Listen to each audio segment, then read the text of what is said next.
झारखंड की बात हो, महाराष्ट्र की बात हो या फिर उपचुनाव की बात हो, पिक्चर क्लियर हो चुकी है, तारीख क्या होगी।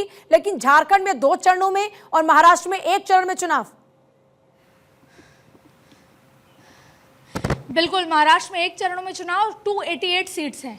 20 तारीख को पोलिंग होगी और 23 तारीख को नतीजे आने वाले हैं। और आप देखिए किस तरीके से इलेक्शन कमीशन ने इस बार अर्बन वोटर से अपील करी है कि जब पुंछ जैसे इलाके में, जम्मू कश्मीर के ऐसे इलाके जहां पर वोटिंग का परसेंटेज कम होता था, वहां पर भी 75-74% वोटिंग हुई है। तो ऐसे में कोलाबा जैसे कई इलाके हैं जहां पर वोटिंग के लिए अपील की गई है। इसके अलावा भी कई और नए इनोवेशंस, और महानगर पालिका मुंबई उसको एक डीओ ऑफिसर की तरह बनाया गया है पूजा, जिससे कि उनके पास जितने भी संसाधन हैं उनका चुनाव में इस्तेमाल हो सके।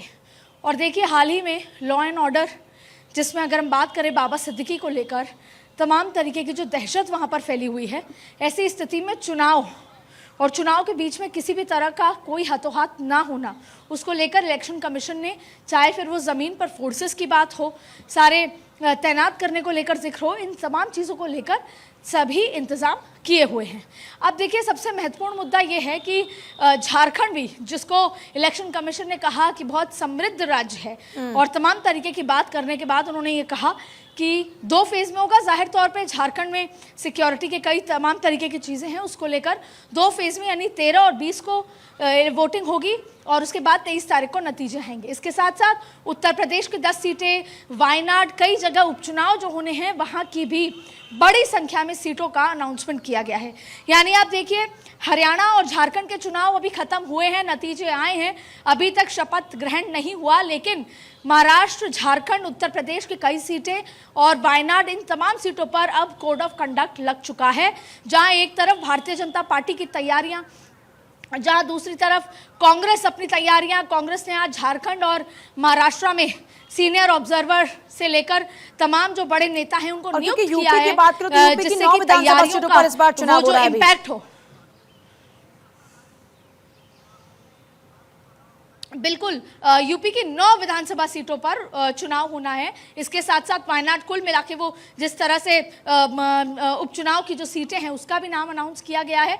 और आपने देखा कैसे ही नाम सपा की तरफ से कुछ नाम ऑलरेडी आ चुके हैं, कुछ नाम पहले भी प्रत्याशियों के घोषित हो चुके हैं। ऐसे में अभी जो 13 तारीख और 20 तारीख को जो चुनाव होने हैं उनकी तारीखों का ऐलान, तमाम तैयारियों का ऐलान, ये तमाम चीज़ें अभी अभी इलेक्शन कमीशन ने की है। और इलेक्शन कमीशन ने जब उनसे ईवीएम को लेकर जिक्र किया गया तब उन्होंने पूरा इसको ब्यौरे को समझाया कि कई बार ऐसा होता है कि आप जो वहाँ पर मौजूदा जो एजेंट होता है उसके सामने काउंटिंग जल्दी हो रही होती है, लेकिन जो वो अपडेट होता है उसमें समय लगता है। उस पूरी टेक्निकलिटी को प्रैक्टिकली समझाया इलेक्शन कमीशन की तरफ से। इसके साथ साथ जो कांग्रेस का आरोप है इलेक्शन कमीशन को लेकर, उसको लेकर भी तमाम बातें यहाँ पर कही गई हैं। तो सबसे महत्वपूर्ण बात यह है कि आज तारीखों का ऐलान हो गया है। झारखंड और महाराष्ट्र में कोड ऑफ कंडक्ट लग चुका है और ऐसी स्थिति में अब से चाहे फिर वो प्रत्याशियों के चयन की बात हो, सबसे पहले सीट शेयरिंग का मुद्दा हो, और सीट शेयरिंग से लेकर तमाम वो स्थिति क्लियर होती नजर आएगी। लेकिन शायद इस दिन का इंतजार था। और जैसे एक बात कहें कि 26 नवंबर वो तारीख है जब दोबारा सरकार बनकर तैयार होनी है, शपथ लेनी है नई सरकार को महाराष्ट्र में। ऐसे में 23 तारीख को नतीजा आ जाएगा और अगले 3 दिन के अंदर शपथ होगी। अब ये देखना होगा कि महायुति की बात कर लें, महाविकास आघाड़ी की बात कर लें, किस शिवसेना का पलड़ा भारी रहता है, किस एनसीपी का पलड़ा भारी रहता है। और ये अपने आप में एक बेहद महत्वपूर्ण और शायद देश की राजनीति का एक बहुत महत्वपूर्ण, क्योंकि पिछले 5 सालों अगर उदाहरण के किसी बादशाह को कहा जाए राजनीति का तो वो महाराष्ट्र रहा है।